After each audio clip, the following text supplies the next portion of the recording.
All right, guys, so the first matchup is going to be on Rings of Lordaeron. Now, typically what mages are going to do is they're going to rush the center. Mages are going to just beeline down the bridge, so you don't necessarily want to compete with them on that real estate. You want to kind of hold back and you want to kind of see how they're playing it, whether they're going to do an early stealth and then your mage has to mirror that, or if they're going to try and take that real estate and start AoEing. Now, what I'm going to show you is I'm reading the mage and how the AoE is going to do it. And after experience and playing the game for a while, you can kind of understand how mages typically use their blizzard. They are usually going to AoE and stay on one place for around like a second, and then they're going to start changing it to a different direction. And so I want to show you guys how I read this play and how I actually end up getting an opener on this mage while he's pushed and beeline down the bridge. And I want to just show you guys this real quick. So here I see the mage. He does an AoE right center. If I moved forward, you could have seen I would have gotten hit by that. If I would have just beeline the bridge and just went head to head, I would have gotten knocked out. Now I noticed that he's holding it, and I'm like, okay, it's been around like a second. You saw my character jittle. Now I'm gonna pop sprint and I'm just gonna sneak right through. That's right when he stopped it, and see how he's now doing another Nova. I'm able to just sneak right through, and that was all red. That was all red. And you guys, the more you're going to play against mages, you're going to start picking up on that. But I think one thing that's generic amongst almost all mages is they're going to hold it for a second and then they're going to go and do a different one. And you can go and commit through that. And it's really important too, when mages do that, you need to actually pop the sprint and go literally like at that moment. So the reason why I'm putting a lot of emphasis on this is because this is literally the first round of the match. This is literally the biggest part. Who gets the opener, especially in season 1? It's so important. If you get sapped, if you get knocked out, it adds a lot to it. So you want to make sure that you're playing this invisible game, the matchup where it's the mage trying to find you in stealth. You want to make sure you're playing it properly. And I just want to teach you guys this because it plays a vital role in either the win or the lose just because of the opener. And there's an art to it. There is a skill and there's a methodical thought process. And I want to show you that. And that's why I'm putting so much emphasis in this video just based on that. Because a lot of rogues, that's a huge problem that they suffer with. They're always getting knocked out. They're always getting caught in stealth. And it's just, and those are actually, it's like the catalyst to you losing the game. And I just wanted to show you there is that thought process. So you're going to see I literally sneak through this guy and I'm able to push onto the mage. And now a big thing in TBC, guys, is mages are going to trinket sap in this matchup 9 times out of 10, especially when you get to higher rating. It's just really important for the mage because they want to get the knockout. They want me to not have that Garrod opener. So let's break down the cooldown trades that you're going to be kind of doing towards a mage. First, again, we're going to be using Garrots on our opener. Okay, it's very important to use the silences. We're going to spend our combo points on eviscerates. All right. And what we're going to do is we're going to use, whenever we see a Nova, we're going to use our Vanish, or in TBC, you can actually Shadow Step in a Nova. So you can either do Shadow Step or Nova, or Shadow Step or Vanish when it comes to Novas. Blinks, you'll be using Sprint or Shadow Step. And then Cloak of Shadows, you'll be mainly using whenever there's any sort of RNG route, whether they get a proc or if they're going to use a pet, and others are on cooldown. You're going to use that Cloak of Shadows as a gap closer, and then you're going to be using Sprint just to stay on top of the opponent, whether he is slowed near you or if they blink away, and you're going to have to get to them quickly. So that's kind of going to be the cooldown breakdown whenever you're going up against a mage. You don't ever want to use cheap shot on a mage. You always want to use Garrow. And the reason being is it's a longer stun and they can't trinket it, right? They can blink the cheap shot, they can trinket the cheap shot. And you're going to be going so offensive in this matchup that it doesn't really matter. You're not really going to be ever stunning. You just want to be on top of them and you want to blow everything. It is a race to kill the mage. That's how these matchups are kind of formulated. And you always want to be dumping Garrots. So you want to dump Garrow and then you want to vanish and you want to dump another Garrow. Like literally your vanishes are going to be used to Garrow the mage because they don't DR. You can Garrow, vanish, Garrow, and they do not DR. So what we're going to do is I'm going to move in on this mage. he's going to sap, I'm going to sap him and he's going to AoE out. He's going to Nova me. And this is what a lot of mages do. Here we go. I just want to show you. I'm now going to go for the sap. He's going to AoE me out. See, there's a trinket AoE. This instance is I'm now in a Nova, right? He instantly Novas me. What this mage wants to do now is he wants to shatter me. Something that you guys need to understand and really start identifying is Nova is not just a root. It is not just a snare. It is their damage, okay? They get a damage buff from me being in a Nova. That's where they're going to shatter. And they're going to use ice lances. They're going to pump you with ice lance. So the way to read this is when you're in a Nova, you need to understand that this is where they're going to do all their damage to you, and you need to not let them get anything out of it. So here I am in a Nova, and rogues have 3 outs out of Novas, okay? We can get technically 4 with Trinket, but that's really, really like risky to Trinket a Nova. You have Cloak of Shadows to get out of a Nova to prevent getting shattered, and you have Double Vanish, okay? The game is so fast paced, you want to use your double vanishes to get out of Novas to break the mage from either A, creating distance on you, or B, setting up any sort of shatter damage. Remember, it's a race to kill the mage, so you want to make sure that he's not going to be able to kill you either. And that's where he's going to be able to kind of put that pressure back onto you with being in those Novas. So here I am. I'm going to now vanish, and I shadow stepped. And the reason why I was forced to shadow step was because he kind of got more distance on me. So I shadow step Garroted on him, and now I use Eviscerate. Notice how I use Eviscerate. I didn't use Rupture. I didn't use Expose Armor. You want to just pump the damage. Everything is damage, damage, damage. Eviscerates and Garrotes. That is kind of what you're going to be focusing on with the damage. You're not going to be pumping kidney shots. Why? Because the mage can block. If the mage blocks, that's damage that you just missed out on just because you wanted to stun. Or the mage can also blink. Or the mage can also trinket. In this case, the mage already trinketed, but he could still blink and he could still block, right? So you want to just pump the damage out. You don't want to use any stuns. Any stuns used in this game is literally to cover your mage. But as you can see right now, the mage is at the other side of the bridge. I'm not going to waste my cooldowns or any sort of globals at the moment on my mage. If my mage wants me to peel, he has to go into me. He has to play into me. You have to focus on solely on the mage, and you want to do as much damage and outplaying him. It's essentially a duel at this point. And you have to outplay the mage, and you have to just pump as much damage while having your mage also find that opportunity to assist and aid. A lot of the mages use Blink, and you'll see momentarily. I use the Garrote here. There's another Vanish. Another thing too is the pet comes out, they're going to use the Nova. I wasn't fast enough here. As you can see, I still hit a 2K. The 2K Shatter was still hit on me. When the Pet Nova is going to be used, they're going to simultaneously be able to Ice Lance you or try and get a Shatter off. That's when you want to use the Vanishes to kind of like outplay. Maybe it was a ping thing here or whatnot, but as you can see, I still used the Vanish to stay on top of them, but it didn't break. But I was able to still refresh the Garrote. So now I'm going to be able to Garrote him again. Mage is now coming in.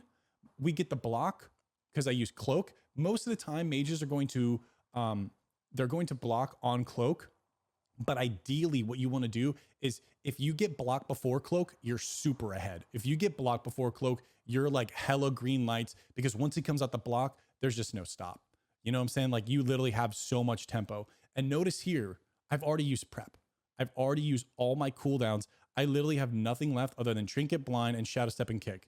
So from here, I'm going to just run away a little bit. I'm going to get some bandages. I see the Rogue in sight. I'm going to hit the Blind. We got Rogue's Trinket. I'm going to kick the Sheep, and then we're just going to pump, and the Mage was able to get that CS and kind of help out on that DPS. So that was that matchup. On to the next one here. This is a little bit different where I'm not opening on the Mage. This is now my Mage is sapped. So I'm going to show you guys kind of this sequence and kind of how it plays out. And again, these games are always changing, but you're going to see the kind of same consistency with you want to use Garrotes and you want to use Eviscerates. You want to stay away from stunning on the Mage. You can peel on Rogue, but again, only if it makes sense. And you're going to probably saying, well, when does it make sense? It makes sense if you guys are on top of each other, or again, if your Mage is sapped. So here, I'm trying to look for the Rogue. The Rogue opens. I'm going to peel. I'm going to cover. Okay. I see Mage instantly open. I get off Rogue. I don't try to slice and dice. I don't try to do anything. You want to save your global. You want to get on the Mage, and you want to be able to connect. So here I go, I vanish and I use my Garrote. Unfortunately, the mage overlapped, but we're still pumping damage. I blind rogue because I look for a peel here because the mage has distance on me and I was able to be still in range of the rogue. And so my thinking was, okay, if I can just get the rogue's trinket here, because you still want to throw blind on rogue for the trinket. And if it makes sense in that moment, it did. And I've already used one vanish. So I wanted to make sure that if I'm going to be doing this, I'm going to get the trinket on rogue and then I'll be starting to open on the mage. I had shadow step, boom. The mage was forced to use block here. I instantly jump in. I see the rogue coming around to try and get a cheap shot on me. So I have to vanish out and the mage wants to sit in a block. So now I'm just creating distance. So where if he cuts out, he's going to Nova. I'm still safe. I see him run away. I pre-cloak and then I open again. Now you're probably saying, Shobek, why didn't you use Garrote here? He already used blink. He already used blink and he already used block. So at this point I was thinking, okay, I want to use cheap shot here. I could have used Garrote and I think in this moment it would have been better, but I decided to use cheap shot just because of all those factors coming into play.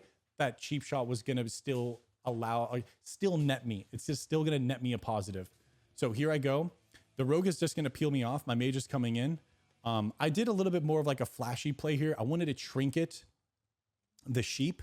And you're going to see if you look over here on the right, rogue still has blind. So ultimately they could have pulled this game back because I wanted to go for a flashy trinket out of sheep and go for the eviscerate kill. But unfortunately I just didn't crit. You're also going to notice eviscerates are very meme. You don't go into the spec in TBC for improved eviscerates. So your damage isn't going to be very high top end. If you get a crit, poggers in the chat, it's going to hit and it's going to slap. It's going to have that connection. But the lower ends, I mean, you can sometimes do a 5 combo point eviscerate. And this is in season 3 and 4 gear, right? I'm doing an eviscerate for like 800 sometimes on a 5 combo point. But again, I think in season 1, it might be a little bit more fatter because of the lesser resilience. But again, we don't have to go too much in that. This is where the rogue could have just completely blinded me off, but he just decided to kidney and then stay on the mage, which I think in my opinion was a misplay. He could have just like totally reset. And then I ended up catching the mage and we ended up winning here. But as you can see, there's kind of like a similarity, but there's also kind of just a lot of moving pieces. When's the mage gonna Nova? How the rogue's gonna peel you off. As you saw, the rogue wasn't really doing too much with the peeling, right? He could have blinded me in the beginning, forced my trinket, and then done some cheap shot. That is kind of going more into how to cover, and we can go into that in another video. I just kind of want to show you guys how to go into winning and the kind of methodical process of like winning a game based off of just hunting down the mage. And with this strat, it's literally just pumping the Garrotes in. You're looking for the eviscerates when you can, blinding rogue when it makes sense to get the trinket. And so here we end up getting the kill. And so this is going to be the last clip. And this is where a rogue vanishes on me. And I want to show you where covering and playing it like a little bit different ends up netting you, and just showing you that there are different ways to win. So with this specific matchup, what I'm going to be focusing on, because I saw the rogue vanish on me, I actually vanished. Surprisingly, he opened on the mage super quick. I thought he got knocked out and he wanted to vanish. I needed to match my vanish because if he sapped me, it's game over. If I get sapped, it's literally almost game. It's really, really bad. If you get sapped, what you kind of have to do in a lot of sense is read where the game is, whether the rogue is going to be able to blind out or if he's going to go for a resap, and you're going to have to trinket, and then you're going to have to blind rogue and then force his trinket and then cheap kidney him, and then you're probably going to have to go him.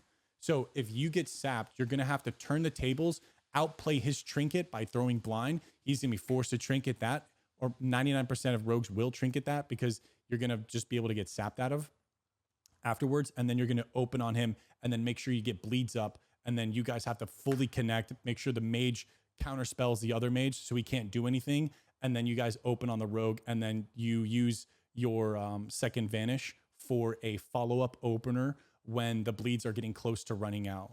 So that is kind of like the workaround. And that's why I had to match the vanish, because I didn't want to do that. I didn't want that outcome to happen. So I matched the vanish. So we have the same stealth ability, and he just ended up opening. Now what I'm going to do is I'm actually going to do the cheap kidney onto the rogue. And this is a unique play style because a lot of the times when you kidney shot a rogue like this, a lot of players, when they play rogues, they're a lot more antsy. Even at higher brackets, you can kind of get away with this, especially with double DPS. It's kind of like, you know, all gas, no brakes. And so they kind of are a little bit more antsy when they're sitting in a 6-second stun. And this kind of gets them on their toes, especially when you now see me and the mage connecting. Mage is in a shatter. I'm literally about to go on the mage and we're about to connect. The rogues might be like, oh crap, I need to now trinket this. And ideally what the goal is to use kidney shot as the filler. So when the mage gets the sheep, there's already too much rolling pressure on his mage where he has to trinket it. And we might get a trinket on kidney, or we're definitely going to get a trinket on sheep.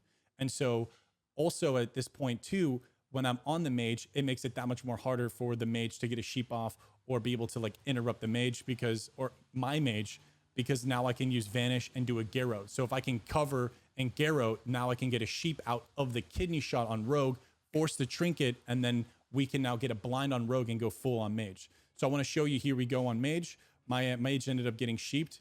I'm now going to be vanishing. Rogue ended up trinketing out of that sheep, and then I hit him with the full blind, and then now we can fully connect on mage, and he has no outs. And then that's how you can get a win. So there are ways to cover, and there are, again, a lot of ways to win rogue mage. It's a very, very high intensity, very dynamic. There isn't like a cookie cutter route, but I wanted to make this video because this is as kind of as cookie cutter as you can get. It is a race to kill mage. There are certain circumstances where you can go for kills on rogues. There are certain circumstances where you do cover. And again, those only make sense when you guys are on top of each other, and you want to cover by doing cheap kidney on rogue, just to allow your mage and yourself to allow more pressure on the opposing mage, right? If I'm on one pillar on Nagrand and my mage is on the other pillar of Nagrand, it doesn't make sense to like Garrote on mage, Tokyo drift, shadow step, you know, cover on rogue, and then like waddle back or like waste my sprint on mage.